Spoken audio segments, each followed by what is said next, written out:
ont les yeux fixés sur lui. Alors, il leur dit : Vous avez entendu ce que les livres saints annoncent. Eh bien, aujourd'hui, c'est arrivé. Tout le monde est dans l'admiration et s'étonne des paroles merveilleuses qui sortent de sa bouche. Ils disent : Pourtant, cet homme-là, c'est bien le fils de Joseph. Jésus leur dit : Vous allez certainement me citer ce proverbe. Médecin, guéris-toi toi-même. Et vous allez me dire, nous avons appris tout ce que tu as fait à Capernaum. Fais donc les mêmes choses ici, dans ton village. Puis Jésus ajoute : Oui, je vous le dis, c'est la vérité. Un prophète n'est jamais bien reçu dans son village. Vraiment, je vous le dis. À l'époque du prophète Élie, il y avait beaucoup de veuves dans le peuple d'Israël. En ce temps-là, pendant 3 ans et demi, la pluie n'est pas tombée, et c'était la famine dans tout le pays. Pourtant, Dieu n'a pas envoyé Élie pour aider une veuve d'Israël. Il l'a envoyé chez une veuve qui vivait à Sarepta, dans la région de Sidon. À l'époque du prophète Élisée, il y avait aussi beaucoup de lépreux dans le peuple d'Israël. Pourtant, Élisée n'a guéri aucun lépreux d'Israël, mais il a guéri Naaman le Syrien. Dans la maison de prière, tout le monde est en colère en entendant cela. Ils se lèvent tous et font sortir Jésus du village. Ils l'emmènent en haut de la colline sur laquelle leur village est construit, et ils veulent le jeter en bas. Mais Jésus passe au milieu d'eux et continue sa route.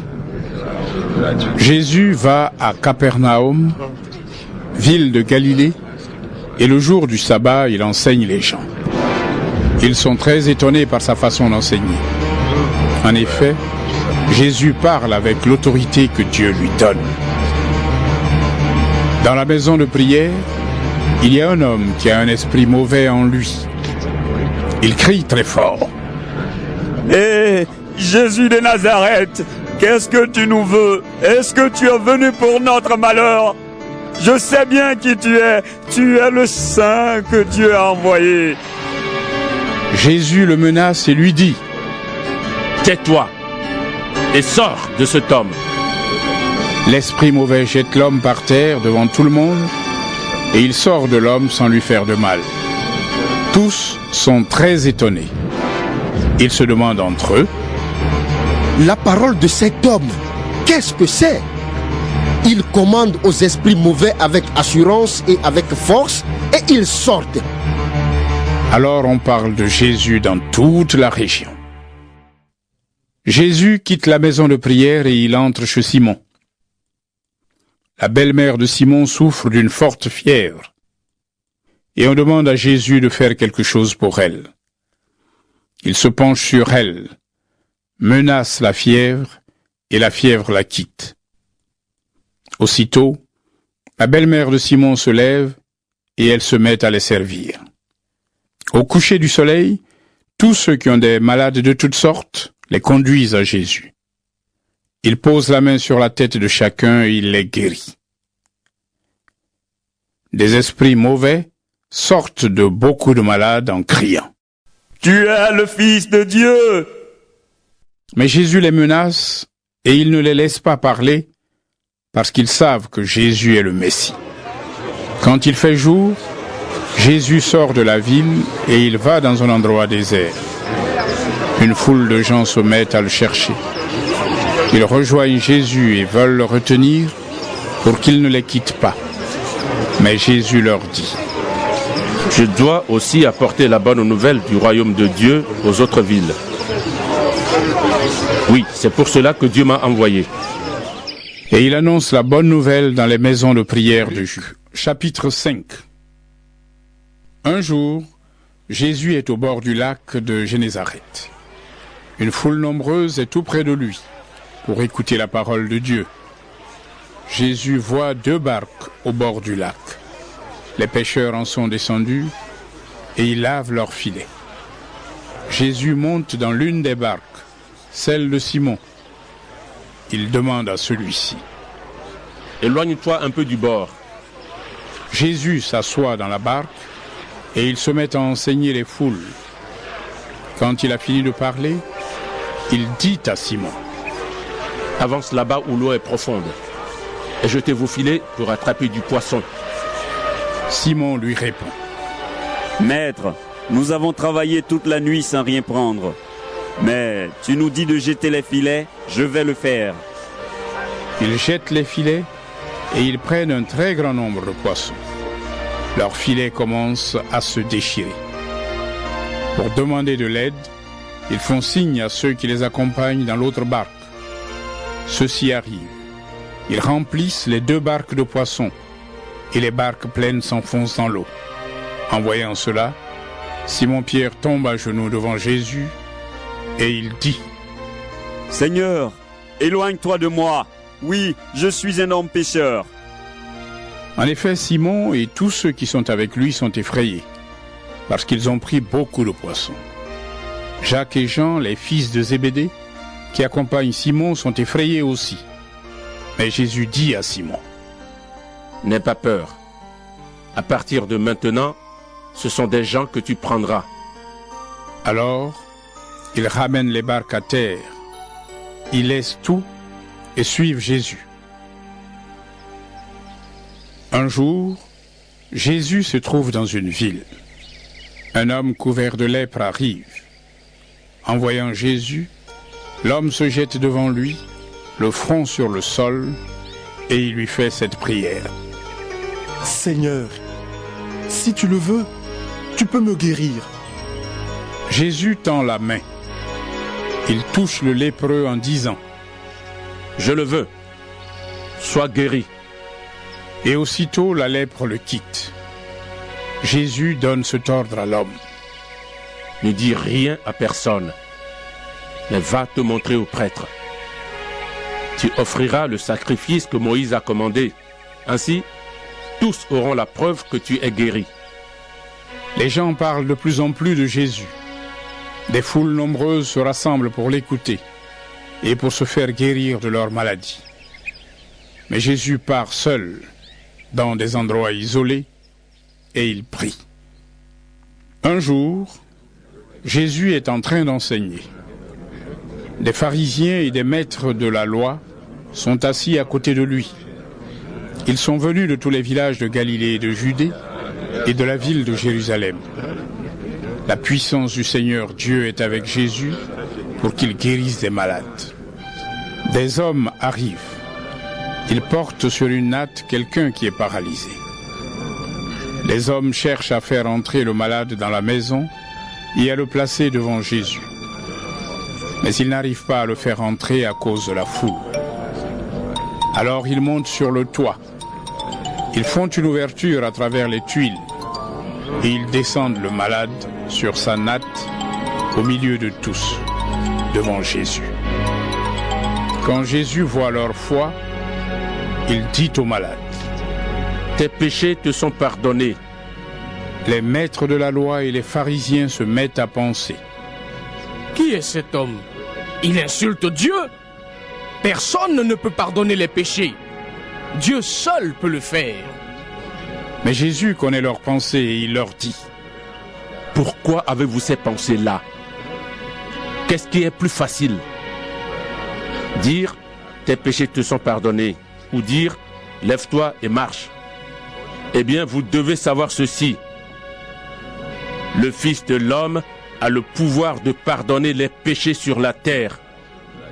Alors Jésus dit au paralysé: Lève-toi, prends ta natte et rentre chez toi. Aussitôt, l'homme se lève devant tout le monde. Il prend la natte sur laquelle il était couché et il rentre chez lui en disant: Gloire à Dieu! Tous les gens sont très étonnés et ils ont peur.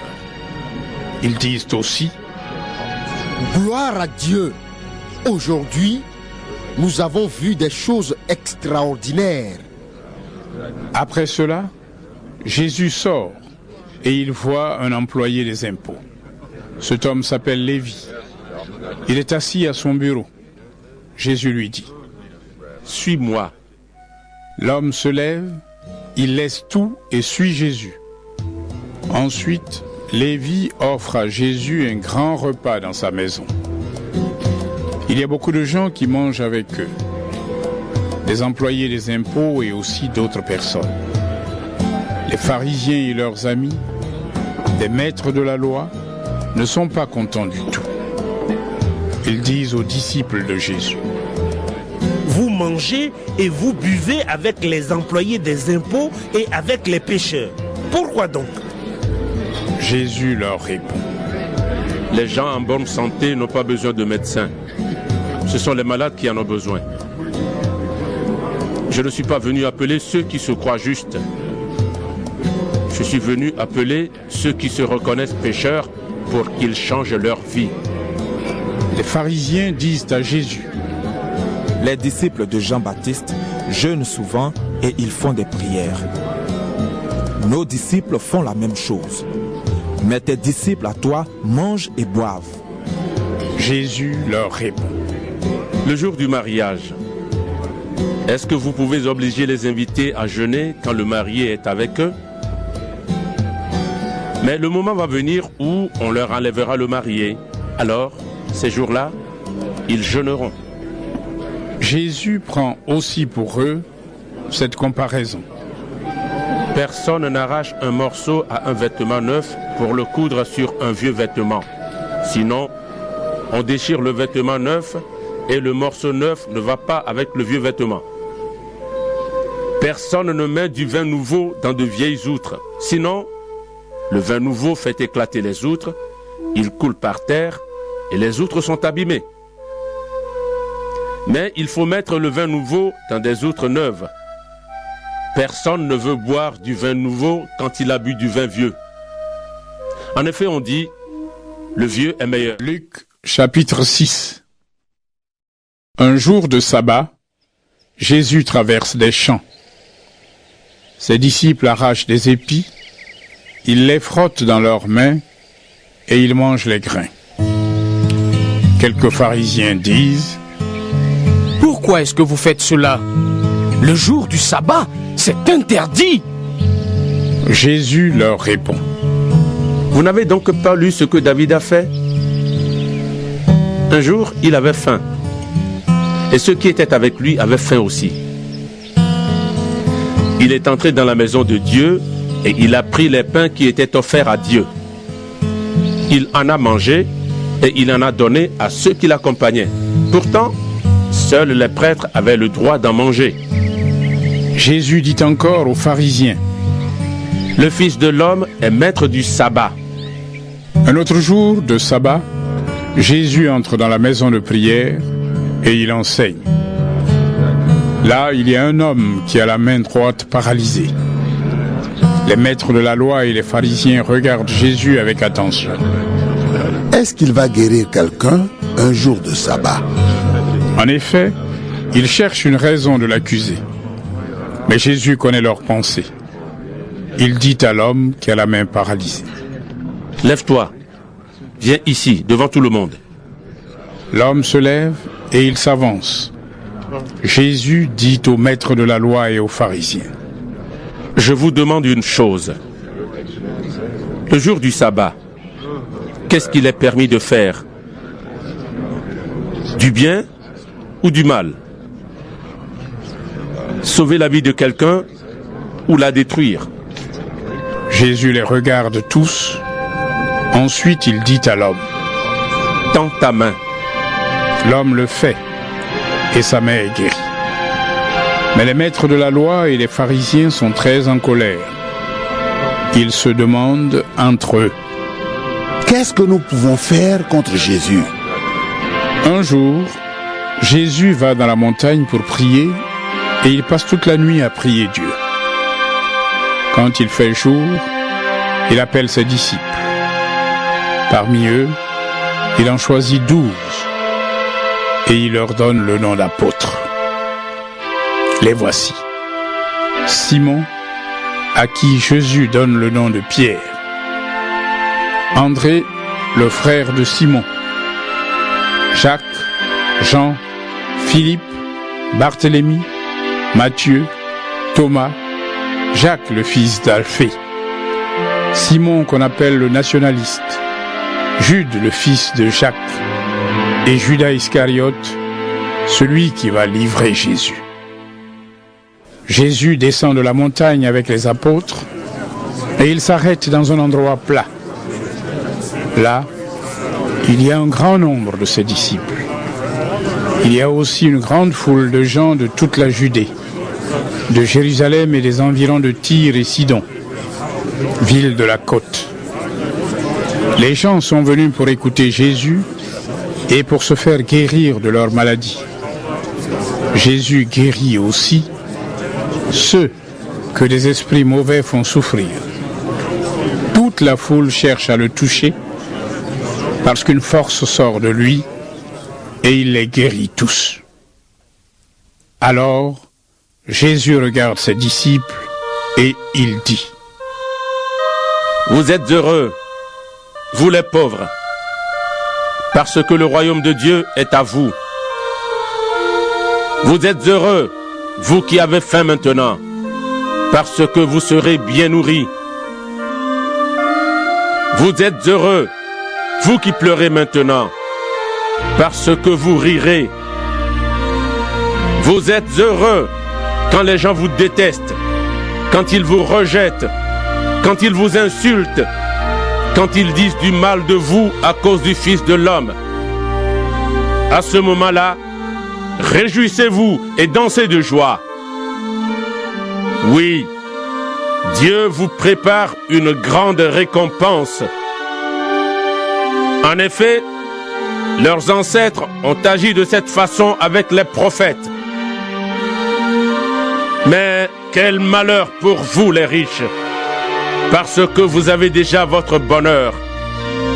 Quel malheur pour vous qui avez maintenant tout ce qu'il vous faut, parce que vous aurez faim.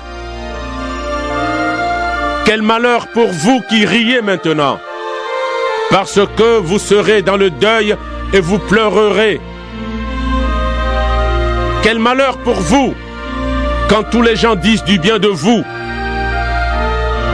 En effet, leurs ancêtres ont agi de cette façon avec les faux prophètes. Mais je vous dis ceci à vous qui m'écoutez. Aimez vos ennemis. Faites du bien à ceux qui vous détestent. Souhaitez du bien à ceux qui vous souhaitent du mal. Priez pour ceux qui disent du mal de vous. Quand quelqu'un te frappe sur une joue, tends lui aussi l'autre joue. Quand quelqu'un te prend ton vêtement, ne refuse pas non plus ta chemise. Donne à tous ceux qui te demandent quelque chose. Et quand quelqu'un te prend ce qui est à toi, ne le réclame pas. Faites pour les autres tout ce que vous voulez qu'ils fassent pour vous. Si vous aimez ceux qui vous aiment, il n'y a pas de quoi vous dire merci. En effet, même les pécheurs aiment ceux qui les aiment. Si vous faites du bien à ceux qui vous font du bien, il n'y a pas de quoi vous dire merci. Même les pécheurs font comme vous. Et si vous prêtez de l'argent à ceux qui vont sûrement vous le rendre, il n'y a pas de quoi vous dire merci. Même les pécheurs prêtent de l'argent aux pécheurs pour qu'on leur rende la même somme. Au contraire, aimez vos ennemis, faites du bien et prêtez de l'argent sans espérer recevoir quelque chose en retour. Alors, vous aurez une grande récompense et vous serez les fils du Dieu très haut.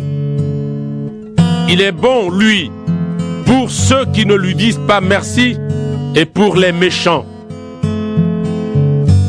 Soyez pleins de bonté comme votre Père est plein de bonté. Ne jugez pas les autres et Dieu ne vous jugera pas. Ne condamnez pas les autres et Dieu ne vous condamnera pas. Pardonnez-leur et Dieu vous pardonnera. Donnez et Dieu vous donnera. On versera beaucoup de grains dans la grande poche de votre vêtement. Les grains seront bien secoués, serrés, ils déborderont. En effet, Dieu vous donnera comme vous donnez aux autres. Jésus prend aussi pour eux cette comparaison. Est-ce qu'un aveugle peut conduire un autre aveugle? Non. Ils tomberont tous les deux dans un trou. Le disciple n'est pas plus savant que son maître. Mais tous les disciples bien formés seront comme leur maître. Tu regardes le bout de paille dans l'œil de ton frère. Mais le tronc d'arbre qui est dans ton œil à toi, tu ne le remarques pas. Pourquoi donc? Comment peux-tu dire à ton frère, mon frère, laisse-moi enlever le bout de paille qui est dans ton œil? Et toi, tu ne vois même pas le tronc d'arbre qui est dans le tien. Homme faux, enlève d'abord le tronc d'arbre qui est dans ton œil. Ensuite, tu verras assez clair pour enlever le bout de paille dans l'œil de ton frère. Un bon arbre ne produit pas de mauvais fruits, et un arbre malade ne produit pas de bons fruits. On reconnaît les arbres à leurs fruits. On ne cueille pas des figues sur des plantes piquantes. On ne récolte pas du raisin sur des cactus. La personne qui est bonne tire le bien de son cœur qui est plein de bonnes choses. La personne qui est mauvaise tire le mal de son cœur qui est plein de mauvaises choses. Oui, ce qui remplit le cœur de quelqu'un, voilà ce qui sort de sa bouche. Vous m'appelez Seigneur, Seigneur, mais vous ne faites pas ce que je dis. Pourquoi donc? Celui qui vient à moi, qui écoute mes paroles et m'obéit, je vais vous montrer à qui il ressemble. Il ressemble à quelqu'un qui construit une maison. Il a creusé la terre. Il a creusé profondément et il a posé les fondations sur de la pierre. Au moment de l'inondation, les eaux de la rivière se jettent sur cette maison, mais elles ne peuvent pas la faire bouger. En effet, la maison est bien construite. Mais celui qui écoute mes paroles et ne fait pas ce que je dis, voici à qui il ressemble. Il ressemble à quelqu'un qui a construit une maison sur le sol sans faire de fondation.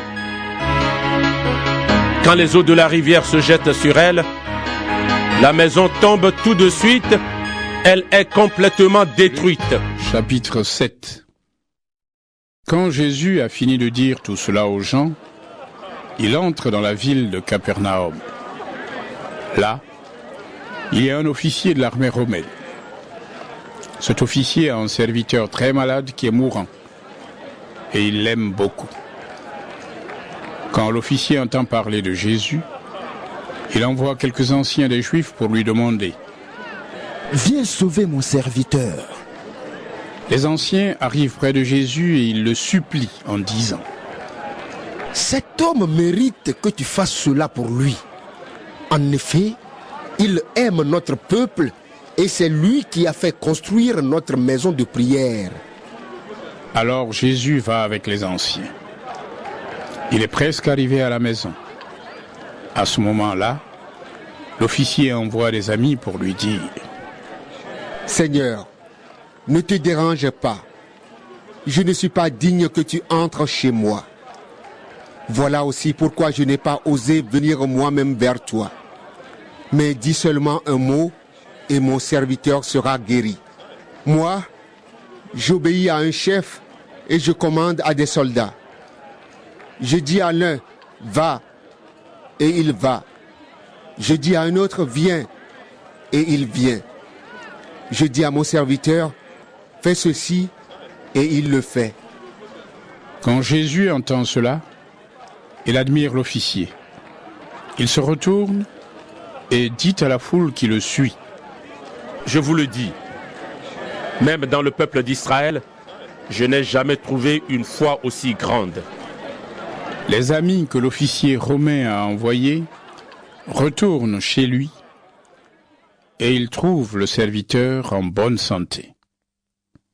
Ensuite, Jésus va dans une ville appelée Naïn. Ses disciples et une grande foule marchent avec lui. Au moment où il arrive à l'entrée de la ville, on conduit un mort au cimetière. C'est le fils unique d'une veuve.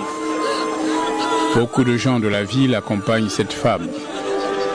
Quand le Seigneur la voit, il est plein de pitié pour elle et il lui dit « Ne pleure pas. » Il s'avance et il touche le cercueil. Les porteurs s'arrêtent. Jésus dit « Jeune homme, réveille-toi. C'est un ordre. » Alors le mort s'assoit et il se met à parler. Jésus le rend à sa mère. Tous les gens sont effrayés. Ils disent « Gloire à Dieu! Un grand prophète est arrivé chez nous. Dieu est venu au secours de son peuple. » Dans toute la Judée et dans les environs, on raconte ce que Jésus a fait. Les disciples de Jean vont raconter toutes ces choses à leur maître. Alors Jean appelle 2 de ses disciples. Il les envoie vers le Seigneur pour lui demander « Est-ce que tu es le Messie qui doit venir? Ou bien devons-nous en attendre un autre ?» Les disciples arrivent près de Jésus et lui disent « Jean-Baptiste nous a envoyés vers toi pour te demander, est-ce que tu es le Messie qui doit venir? Ou bien devons-nous en attendre un autre ?» À ce moment-là, Jésus guérit beaucoup de malades, d'infirmes et de gens qui ont des esprits mauvais. Et il donne la vue à beaucoup d'aveugles. Ensuite, il répond aux disciples de Jean. Allez raconter à Jean ce que vous avez vu et entendu. Les aveugles voient clair. Les boiteux marchent bien. Les lépreux sont guéris. Les sourds entendent. Les morts se réveillent. Les pauvres reçoivent la bonne nouvelle. Il est heureux celui qui ne refuse pas de croire en moi. Les disciples envoyés par Jean repartent, et Jésus se met à parler de Jean aux foules qui sont là. Il leur dit : Qu'est-ce que vous êtes allés regarder dans le désert? Un roseau secoué par le vent? Non. Alors, qu'est-ce que vous êtes allés voir? Un homme habillé de vêtements élégants? Mais ceux qui ont de beaux vêtements et qui vivent dans la richesse habitent dans les palais des rois. Qu'est-ce que vous êtes allés voir? Un prophète? Oui, je vous le dis, et même plus qu'un prophète. En effet, Jean est celui que les livres saints annoncent quand Dieu dit : Je vais envoyer mon messager devant toi. Il préparera le chemin pour toi. Jésus ajoute : Je vous le dis, il n'y a jamais eu un homme plus important que Jean. Pourtant, celui qui est le plus petit dans le royaume de Dieu est plus important que lui. Tout le monde a écouté Jean, même les employés des impôts. Ils ont dit : Dieu veut nous sauver. Et ils ont demandé le baptême de Jean. Mais les pharisiens et les maîtres de la loi ont refusé ce que Dieu voulait pour eux. Ils n'ont pas voulu du baptême de Jean. Jésus dit encore : À qui est-ce que je vais comparer les gens d'aujourd'hui? À qui ressemblent-ils? Ils ressemblent à des enfants assis sur la place du village. Les uns crient aux autres : Pour vous, nous avons joué un air de flûte, mais vous n'avez pas dansé. Nous avons chanté un chant de funérailles, mais vous n'avez pas pleuré. En effet, Jean-Baptiste est venu. Il ne mange pas de pain. Il ne boit pas de vin. Et vous dites, il est fou. Le Fils de l'homme est venu. Il mange et il boit. Et vous dites, regardez, cet homme pense seulement à manger et à boire. Il est l'ami des pécheurs et des employés des impôts. Mais tous ceux qui acceptent la sagesse de Dieu reconnaissent qu'elle agit bien. Un pharisien invite Jésus à manger avec lui. Jésus entre dans la maison du pharisien et ils se mettent à table. À ce moment-là, une femme de la ville arrive. C'est une prostituée. Elle a appris que Jésus est dans la maison du pharisien. Elle apporte un très beau vase, plein de parfums, et elle se place derrière Jésus, à ses pieds. Elle pleure. Elle se met à mouiller les pieds de Jésus avec ses larmes. Ensuite, elle les essuie avec ses cheveux. Elle les embrasse et elle verse du parfum dessus. Le pharisien qui a invité Jésus voit cela. Il se dit: Cet homme n'est sûrement pas un prophète. En effet, la femme qui le touche est une prostituée et il ne le sait pas.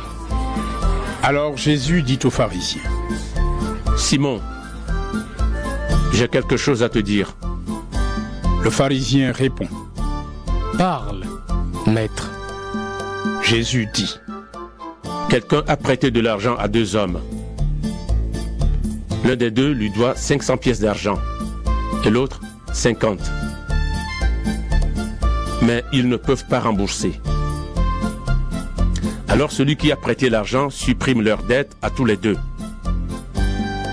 Quel est celui qui l'aimera le plus? Simon répond: À mon avis, c'est celui à qui il a supprimé la plus grosse dette. Jésus lui dit: Tu as raison. Puis il se tourne vers la femme et il dit à Simon: Tu vois cette femme? Je suis entré dans ta maison et tu ne m'as pas versé d'eau sur les pieds. Mais elle m'a mouillé les pieds avec ses larmes et elle les a essuyés avec ses cheveux. Tu ne m'as pas embrassé. Mais elle, depuis qu'elle est entrée, elle m'embrasse sans cesse les pieds. Tu n'as pas versé de parfum sur ma tête. Mais elle a versé du parfum sur mes pieds. C'est pourquoi je te dis une chose. Ses nombreux péchés sont pardonnés. Et c'est pour cela qu'elle a montré beaucoup d'amour. Mais celui à qui on pardonne peu, montre peu d'amour. Et Jésus dit à la femme: Tes péchés sont pardonnés. Ceux qui mangent avec lui se mettent à penser: Qui est cet homme? Il ose même pardonner les péchés. Mais Jésus dit à la femme: Ta foi t'a sauvé. Va en paix. Luc, chapitre 8. Ensuite, Jésus va dans les villes et les villages. Il annonce partout la bonne nouvelle du royaume de Dieu. Les 12 sont avec lui. Il y a aussi quelques femmes. Avant, elles avaient des esprits mauvais et elles étaient malades. Et Jésus les a guéries. Les voici. Marie, appelée Marie de Magdala. 7 esprits mauvais sont sortis d'elle. Jeanne, la femme de Chouza. Un des fonctionnaires d'Hérode Antipas, Suzanne et plusieurs autres. Avec leur argent, elles aident Jésus et ses disciples. Une grande foule se rassemble. Des gens de toutes les villes viennent vers Jésus. Alors, Jésus prend une comparaison. Le semeur va au champ pour semer ses graines. Pendant qu'il sème, une partie des graines tombe au bord du chemin. On marche dessus et les oiseaux mangent tout. Une autre partie des graines tombe dans les pierres. Elles poussent, mais les plantes deviennent sèches parce qu'elles n'ont pas assez d'eau. Une autre partie des graines tombe au milieu des plantes épineuses. Les plantes poussent en même temps qu'elles et elles les étouffent. Une autre partie des graines tombe dans la bonne terre. Les plantes poussent et produisent des épis. Chacun donne 100 grains. Et Jésus dit d'une voix forte: Celui qui a des oreilles pour écouter, qu'il écoute. Les disciples de Jésus lui demandent: Qu'est-ce que cette histoire veut dire? Il leur répond: Dieu vous donne à vous de connaître les vérités cachées du royaume de Dieu. Mais les autres gens entendent seulement des comparaisons. Ainsi, ils regardent, mais ils ne voient pas. Ils entendent, mais ils ne comprennent pas. Jésus dit à ses disciples: Voici ce que l'histoire veut dire. Les graines, c'est la parole de Dieu. Le bord du chemin, ce sont les gens qui entendent la parole. Mais l'esprit du mal arrive. Il enlève la parole de leur cœur pour les empêcher de croire et ainsi d'être sauvés. Le sol plein de pierres, ce sont les gens qui entendent la parole et qui la reçoivent avec joie. Mais la parole n'a pas de racine en eux. Ils croient pendant un moment seulement. Ensuite, quand il y a une difficulté, ils abandonnent. D'autres graines sont tombées dans les plantes épineuses. Ce sont les gens qui entendent la parole. Mais les soucis, les richesses et les plaisirs de la vie étouffent ce qui grandit en eux. Et ils ne peuvent pas donner de fruits mûrs. D'autres graines sont tombées dans la bonne terre. Ce sont les gens qui entendent la parole avec un cœur bon et sincère. Ils la gardent et ils donnent des fruits en restant fidèles. Quand on allume une lampe, ce n'est pas pour la couvrir avec un seau ou pour la mettre sous un lit. Au contraire, on la met bien en haut. Alors, ceux qui entrent voient la lumière. Oui, tout ce qui est caché, on pourra le voir. Tout ce qui est secret, on pourra le connaître. Et cela paraîtra en pleine lumière. Faites donc attention à votre façon d'écouter. En effet, celui qui a quelque chose, on lui donnera encore plus. Mais celui qui n'a rien, on lui enlèvera même le peu de choses qu'il a. La mère et les frères de Jésus viennent le voir. Mais ils ne peuvent pas arriver jusqu'à lui à cause de la foule. Alors on annonce à Jésus: Ta mère et tes frères sont là dehors. Ils veulent te voir. Mais Jésus dit à tout le monde: Ma mère et mes frères, ce sont les gens qui écoutent la parole de Dieu et qui lui obéissent. Un jour, Jésus monte dans une barque avec ses disciples. Il leur dit: Allons de l'autre côté du lac. Et ils partent. Pendant la traversée, Jésus s'endort. Soudain, un vent violent se met à souffler sur le lac. L'eau entre dans la barque. Et ils sont en danger. Les disciples s'approchent de Jésus et ils le réveillent en disant: Maître, Maître, nous allons mourir. Jésus se réveille. Il menace le vent et les grosses vagues. Alors la tempête s'arrête et tout devient calme. Jésus dit aux disciples: Où est votre foi? Ils ont très peur et ils sont étonnés. Ils se disent entre eux: Qui donc est cet homme? Il commande même au vent et à l'eau, et ils lui obéissent. Jésus et ses disciples arrivent au pays des Géraséniens, qui est en face de la Galilée. Quand Jésus descend de la barque, un homme de la ville vient à sa rencontre. Cet homme a des esprits mauvais en lui. Depuis longtemps, il ne met plus de vêtements et il n'habite plus dans une maison, mais il vit dans un cimetière.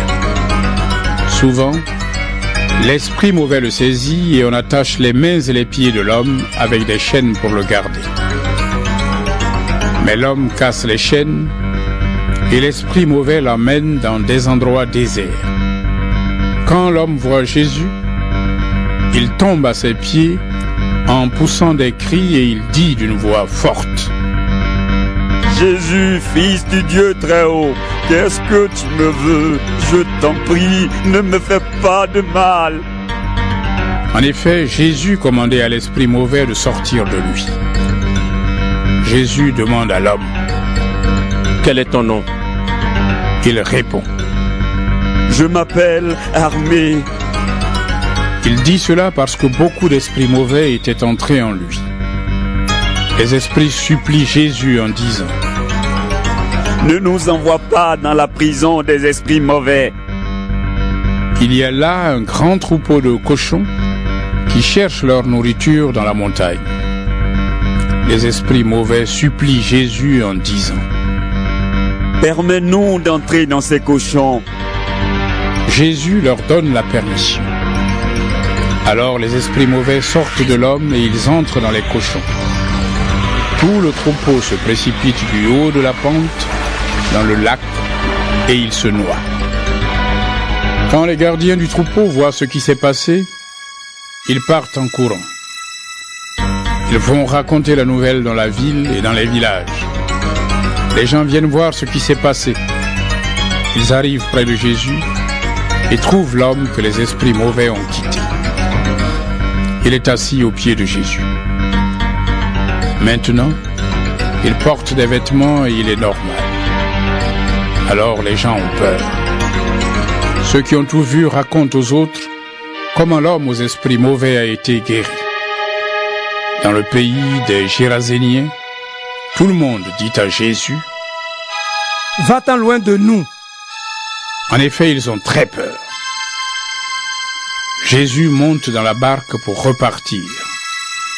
L'homme que les esprits mauvais ont quitté demande à Jésus: S'il te plaît, laisse-moi aller avec toi. Mais Jésus le renvoie en disant: Retourne chez toi.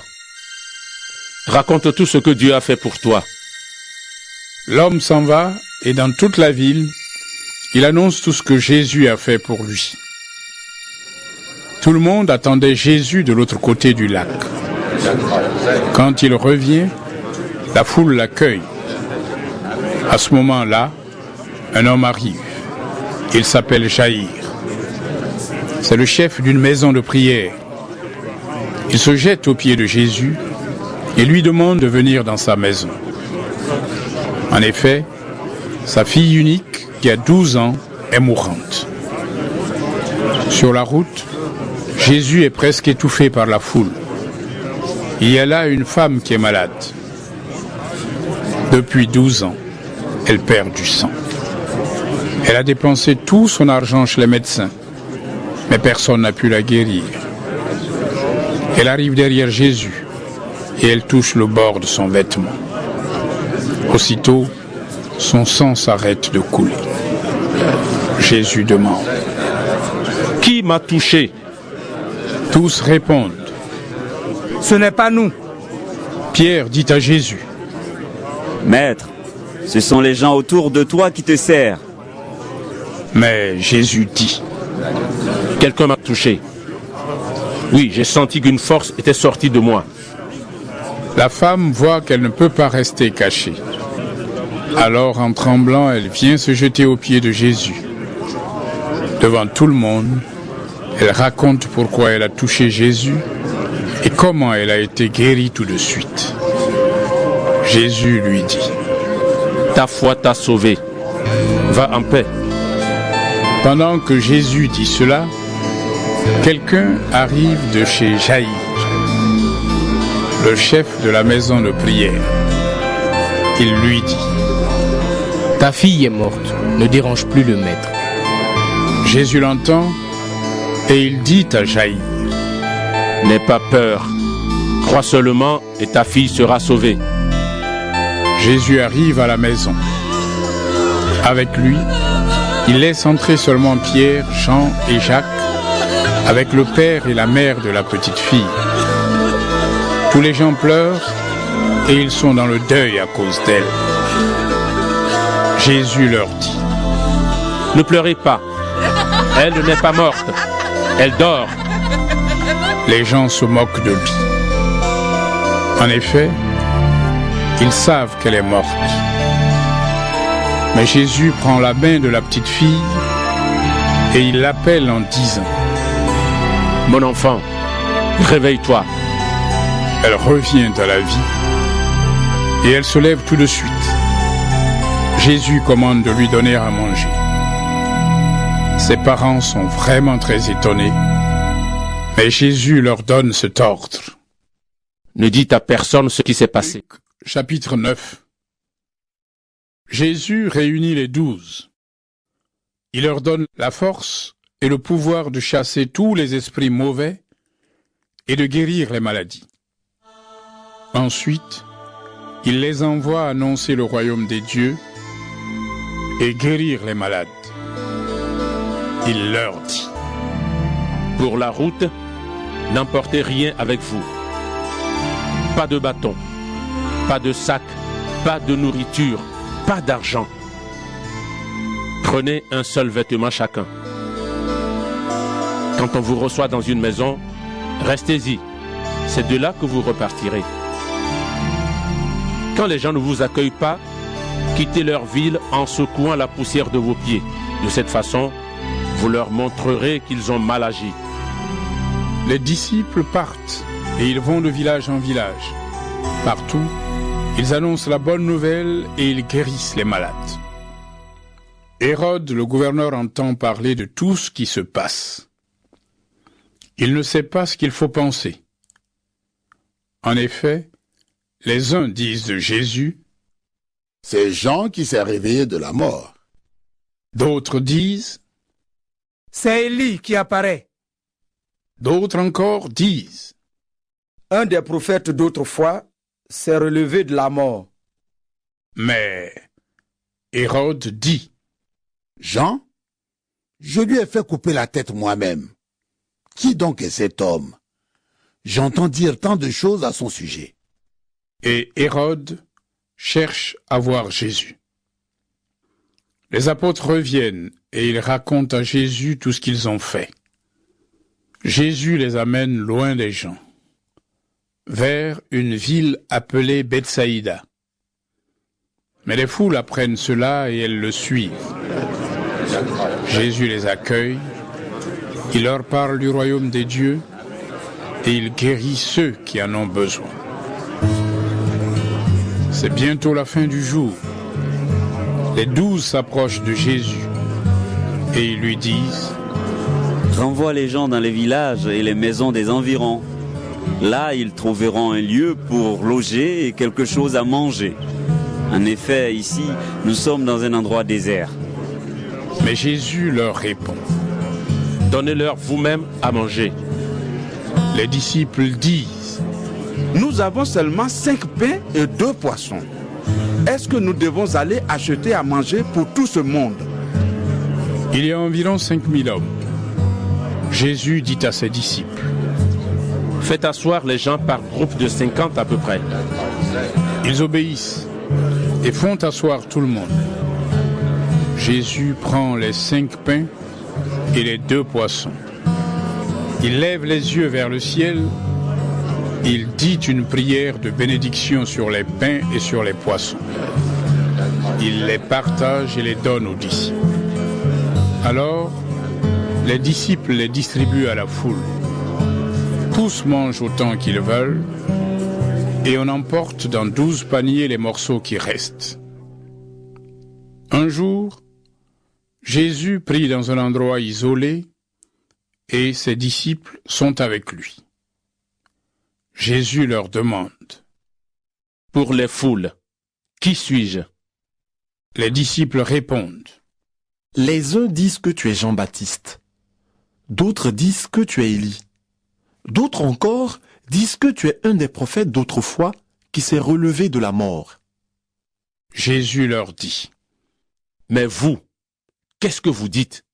Qui suis-je? Pierre répond : Tu es le Messie de Dieu. Jésus leur commande sévèrement : Ne dites cela à personne. Et il continue en disant : Il faut que le Fils de l'homme souffre beaucoup.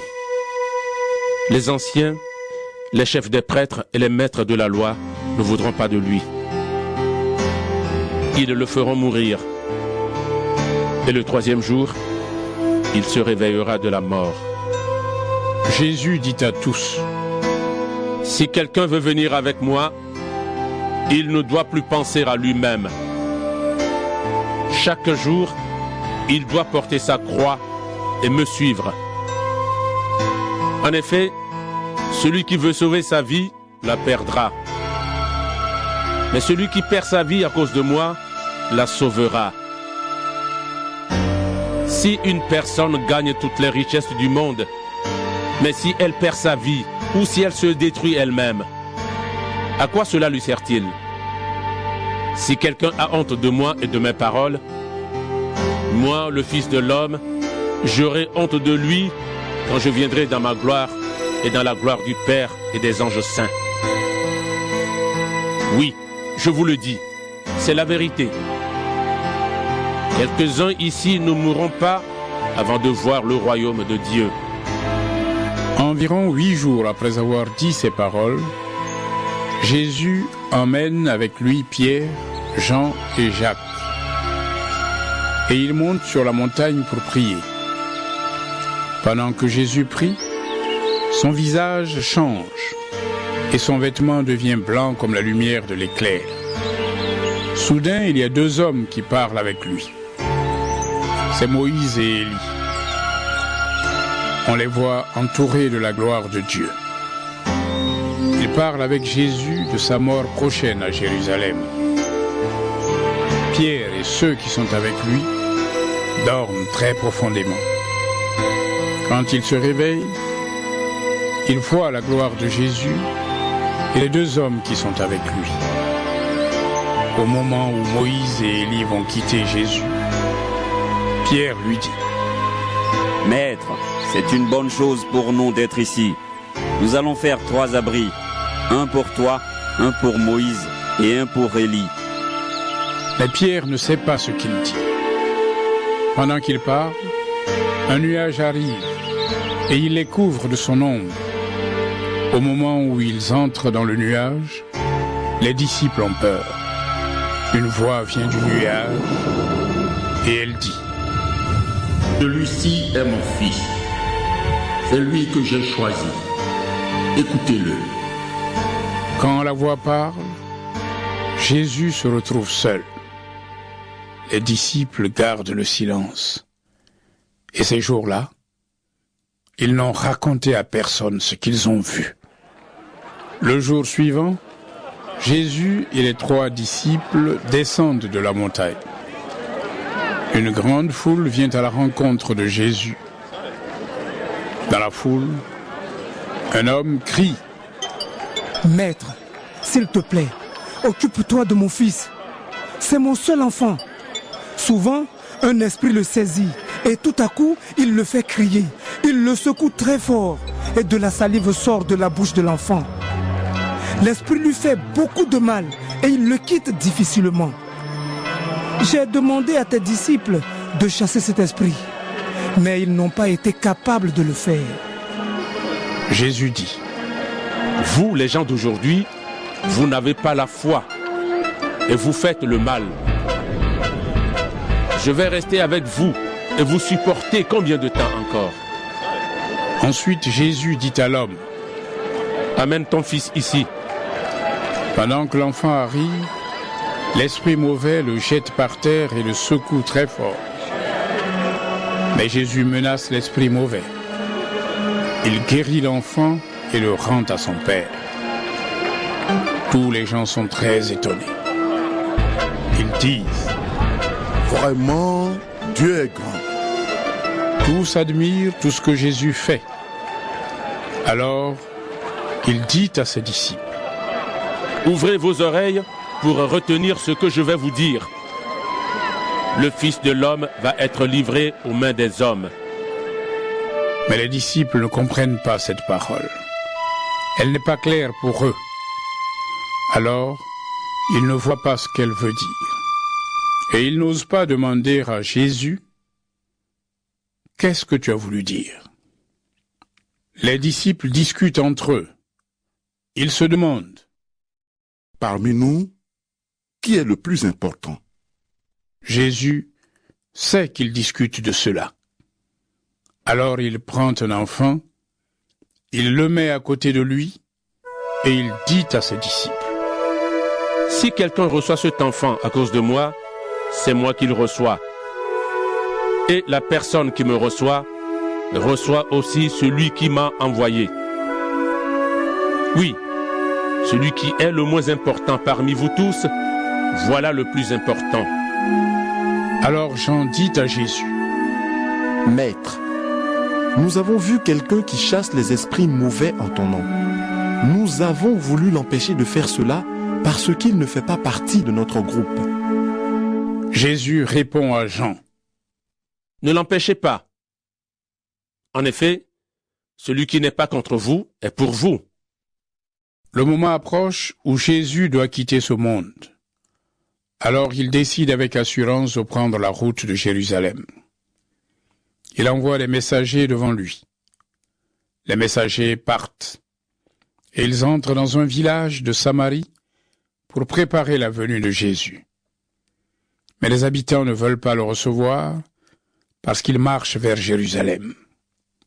En voyant cela, les disciples Jacques et Jean disent à Jésus: Seigneur, si tu veux, nous allons commander au feu de descendre du ciel et de détruire ces gens-là.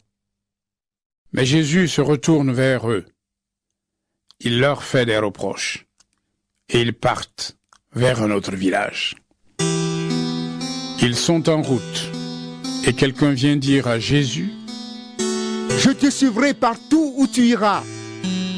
Jésus lui répond: Les renards ont des trous pour s'abriter et les oiseaux ont des nids. Mais le Fils de l'homme n'a pas d'endroit pour se reposer. Jésus dit à quelqu'un d'autre: Suis-moi. Mais l'homme répond: Seigneur, permets-moi d'aller d'abord enterrer mon père. Jésus lui dit: Laisse les morts enterrer leurs morts. Toi, va annoncer le royaume de Dieu. Quelqu'un d'autre encore dit à Jésus: Seigneur, je vais te suivre, mais d'abord, permets-moi d'aller dire adieu à ma famille. Jésus lui dit: Celui qui commence à labourer et qui regarde en arrière, celui-là n'est pas capable de travailler pour le royaume de Dieu. Si l'on me demande pourquoi tant de passion, cette façon de m'exprimer en chanson, je leur dirai que la raison c'est toi, ma source d'inspiration. Oh, Jésus, tu es plus précieux que l'or, tu m'es plus précieux que tous les diamants. Tout ce que j'ai, tout ce que je possède, rien n'est comparable à toi. Oh oui, Jésus, tu es plus précieux que l'or, tu m'es plus précieux que tous les diamants. Tout ce que j'ai, tout ce que je possède, rien n'est comparable à toi. Tu es l'eau de la vie, le pain quotidien, le Dieu de qui je suis, tout ce dont j'ai besoin est en toi. Tu es toujours là, tu es Dieu souverain, mon appui, mon soutien. Tu es le vrai chemin, l'espoir du lendemain. Rien n'est comparable, rien n'est comparable, non, rien n'est comparable à toi.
s'est passé comme prévu. Ça recommence comme avant. Ma journée commence avec la respiration de la parole de Dieu. Pour passer une bonne journée, appelez au numéro 213 493 0167, 213 493 0167. Bonne journée.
Un cordial salut à vous tous. Ici Emmanuel Élisée Norestin qui vous souhaite la plus cordiale bienvenue à ma journée.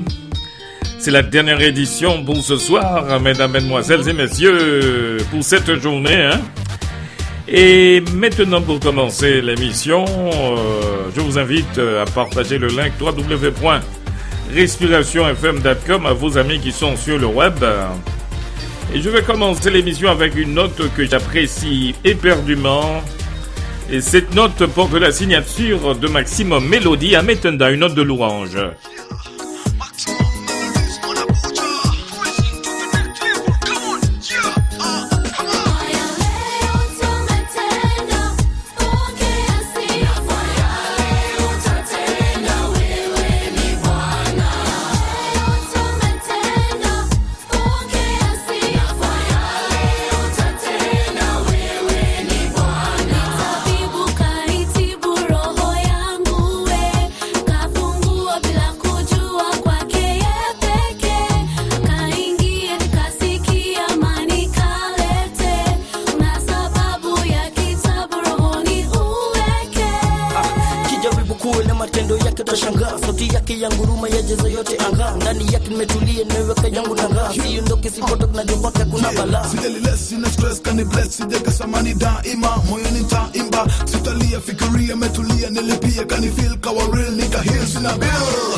Radio Respiration.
sur le ça.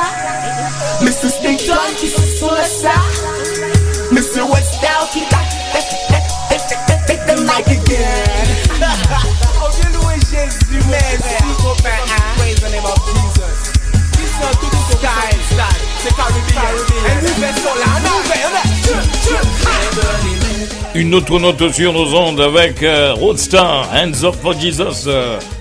Et juste après cette note, les titres qui font sa Jules à l'échelle mondiale.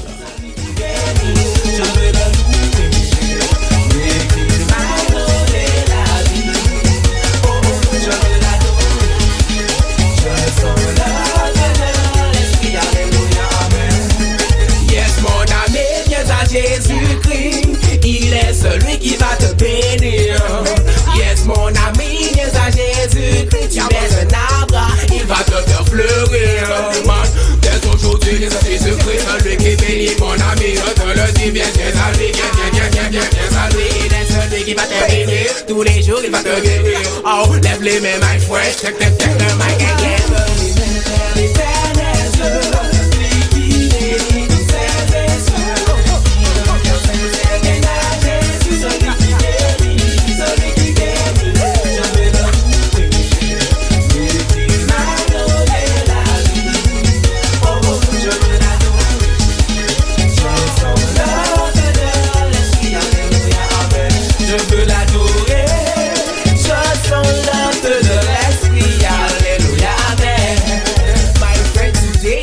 Christ come to say that he loves you. Yes, my friend, that he loves you. So come today with him, because one day he can save you. Yes, he can save you. So put your hands up, put your hands up, put your hands up, put your hands up. Get ready when you jump up, get ready jump up, get ready jump up. Are you ready? There is a fire in a me. I will let it burn, I will let it burn.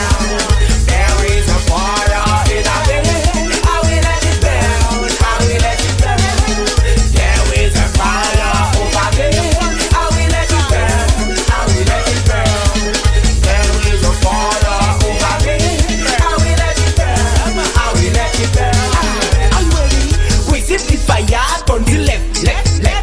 We set the fire on the right. We set the fire on the back. Are you ready? Stop and put your hands up. Are you ready? Today we're gonna praise Jesus, my friend. We all walking in his way. Today we're gonna praise Jesus Christ. We all are walking in his way. So put your hands up, put your hands up, put your hands up, put your hands up.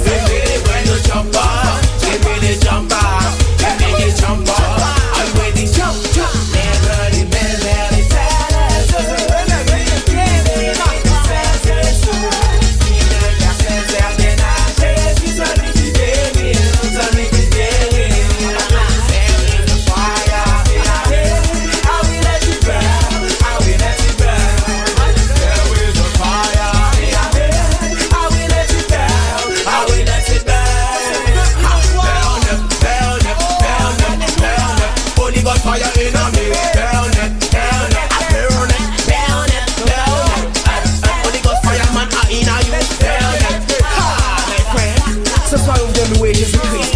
When you stand, so Caribbean, dancehall, gospel, you're not up for Jesus Christ.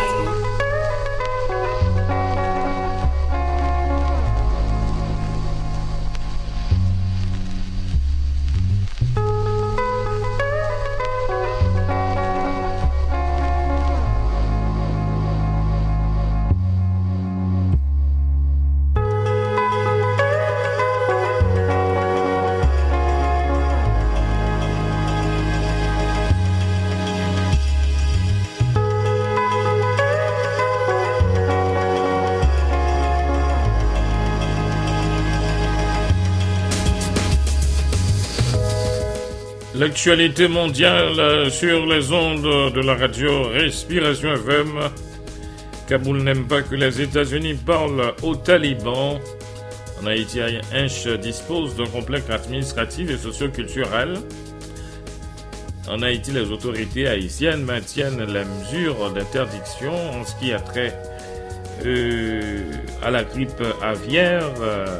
On ne veut pas que la République dominicaine vende, n'est-ce pas, les produits carnés à la nation haïtienne.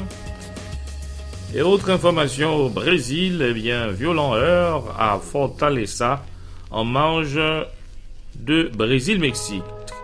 Mesdames, Mesdemoiselles et Messieurs, gardez l'antenne dans un instant. Le développement de ces titres et d'autres juste après la réflexion du jour.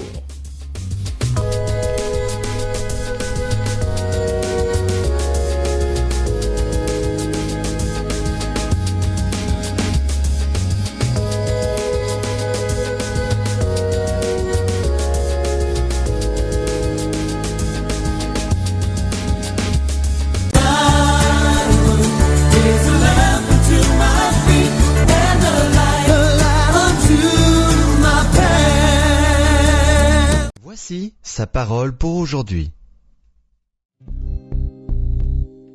Mercredi 19 juin. Imaginez-vous l'éternité. Et je vis la ville sainte, et celui qui est assis sur le trône dit, « Voici, je fais toutes choses nouvelles. » Apocalypse, chapitre 21, versets 2 et 5. Le livre de l'Apocalypse est l'annonce divine du retour au bercail. Jean y décrit ce que sera le paradis. Je vis la ville sainte, semblable à une épouse parée pour son époux. La mort ne sera plus. Il n'y aura plus ni deuil, ni larmes, ni douleur, car les choses du passé ont disparu. Et celui qui était assis sur le trône dit, « Voici, je fais toutes choses nouvelles. » Le jour de son mariage, la mariée est généralement parée de ses plus beaux atours. Dans sa robe de cérémonie, elle représente la beauté, l'amour, la fidélité, l'espoir d'une nouvelle vie, tandis que le monde dans lequel nous vivons nous offre une image bien différente. Nous n'entendons parler que de tragédie, de corruption, de terrorisme, d'abus de confiance, d'angoisse et de doute. Aussi, les mots les plus encourageants de la Bible se trouvent dans cette promesse. « Voici, je ferai toutes choses nouvelles. » Dieu n'est pas un spécialiste de l'art du camouflage. Il ne rafistolera pas le monde que nous connaissons. Il recréera tout à partir de rien. Il sortira les plans originaux et reconstruira la maison telle qu'elle aurait dû être au départ. Pour obtenir une demeure semblable à celle qu'il a prévue pour vous, ne vaudrait-il pas la peine de sacrifier certaines choses moins importantes auxquelles vous tenez tant aujourd'hui ? En acceptant Jésus-Christ comme votre sauveur, vous serez assuré d'une demeure éternelle près de lui et vous serez certain que votre nom a été inscrit dans le livre de vie. Apocalypse chapitre 21 verset 27. Êtes-vous prêt pour votre retour prochain au bercail ? Sinon, préparez-vous aujourd'hui. Demain pourrait être trop tard.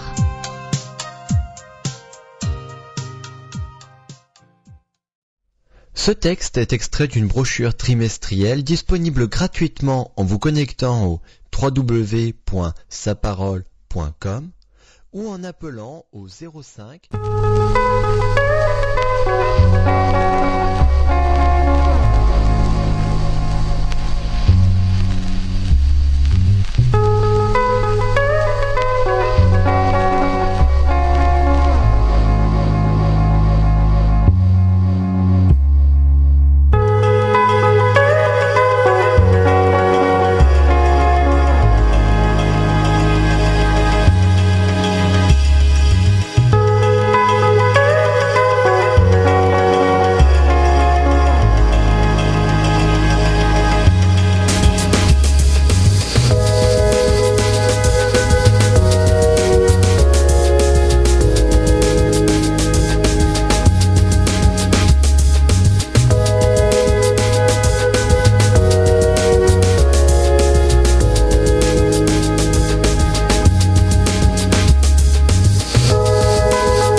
Vous êtes branchés sur les ondes de la radio Respiration FM, votre station de prédilection. Maintenant, l'actualité mondiale sur cette longueur d'onde. Le gouvernement afghan a suspendu un accord de sécurité avec Washington suite au contact établi entre les Américains et ses ennemis. Kaboul a exprimé mercredi son mécontentement face à la perspective des discussions directes entre Américains et talibans en suspendant ses négociations sur un accord de sécurité avec Washington et en menaçant de ne pas discuter avec les insurgés dans leur nouveau bureau de Doha. Brésil, des heurts violentes opposés mercredi manifestants et policiers brésiliens près du stade de Fortaleza Nord-Est en marge du match Brésil-Mexique de la Coupe des Confédérations. Une heure après le coup d'envoi, 25 000 protestataires bloquaient toujours 2 des 4 routes d'accès au stade. Une heure après le coup d'envoi, selon la police, il était maintenu à 3 km du stade, dont la rénovation en vue de la Coupe des Confédérations et du Mondial 2014 a coûté 180 millions d'euros. Le président de la République d'Haïti, Michel Martelly, a procédé ce lundi, 17 juin à Hinche, à l'inauguration du complexe administratif et socioculturel du département du Centre. Selon un communiqué de la présidence, la construction de ce bâtiment, qui répond aux normes parasismiques, est évaluée à un montant total de 2,670 000, soit 2 670 000 dollars américains. En Haïti, la grippe aviaire continue de défrayer la chronique. Après les nouvelles faisant état de son éclosion en République dominicaine, les dirigeants haïtiens se mobilisent à cet effet. Le ministre des Affaires étrangères et le ministère de l'Agriculture, des Ressources naturelles et du Développement ont conjointement donné une conférence de presse ce mercredi 19 juin 2013 dans les locaux du MAE. Par cette conférence, les autorités haïtiennes entendent sensibiliser la population en ce qui concerne la grippe aviaire. Mesdames, Mesdemoiselles et Messieurs, c'est un coup d'œil sur l'actualité mondiale. Gardez l'antenne dans un instant, la chanson du jour.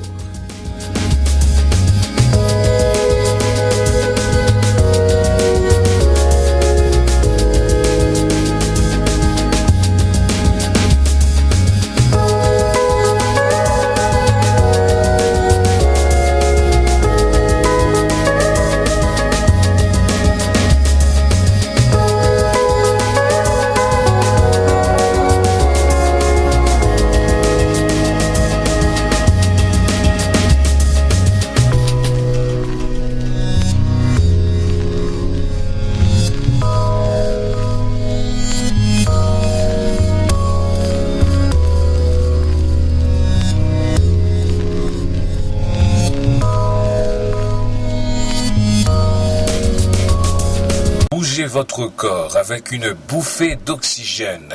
Vous écoutez Respiration FM.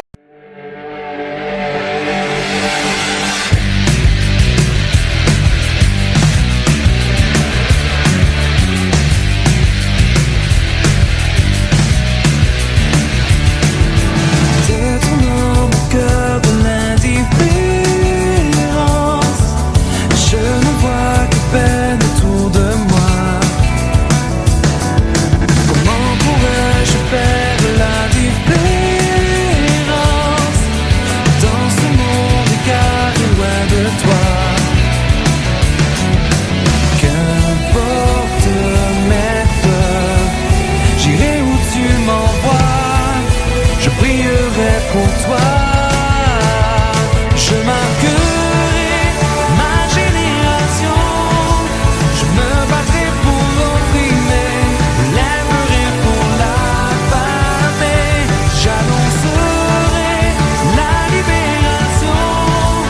Je veux tout donner pour... C'est la chanson du jour que vous écoutez présentement sur la zone de la radio Respiration FM, votre station de radio des générations futures. J'ai décidé de vivre pour ta gloire. Ma vie enflammée pour cette nation. J'ai choisi de partager l'espoir.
c'était pour la présentation de ma journée. Emmanuel Élisée Lorestin. Bye bye.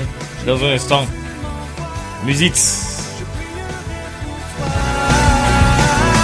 Je marquerai ma génération.